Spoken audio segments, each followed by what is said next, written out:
So ang sawa na ako, paulit-ulit na lang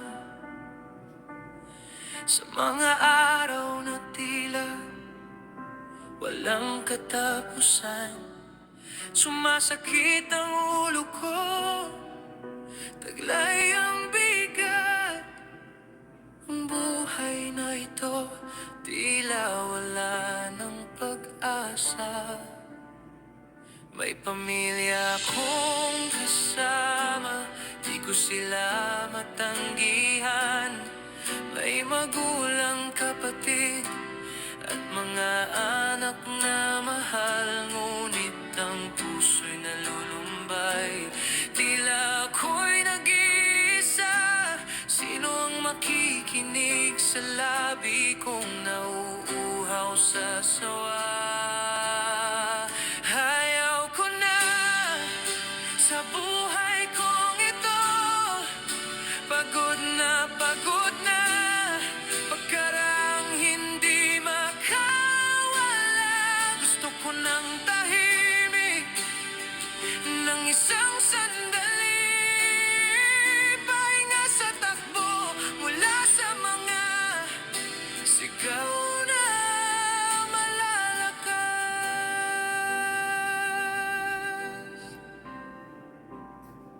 Masakit na ang katawan, di na kaya. Isang taon na ang lumipas, pero narito pa rin ako, gumagawa ng mga bagay na di ko na alam.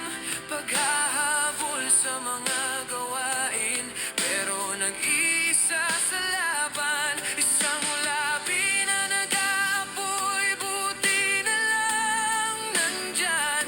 Ngunit sa likod ng ngiti, may mga luha ring nag-aantay. Sino ang makikinig? Sino ang mag-aalaga? Sino ang sasalo sa akin sa gitna ng pagod na dala? Ayaw ko na sa buhay kong ito, pagod na pagkarang hindi makawala.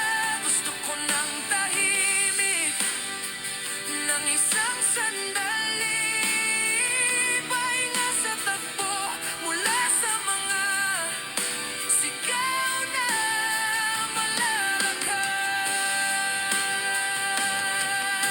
Hindi ko na alam paano ito magpapatuloy. Kahit anong gawin, lahat ay tila walang saysay. Pagod na ako, ako'y nanghihina.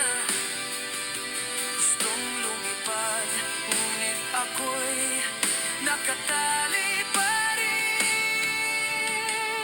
Ayaw ko na, pero may responsibilidad. Sa bawat hakbang, ramdam ang hirap at pagod.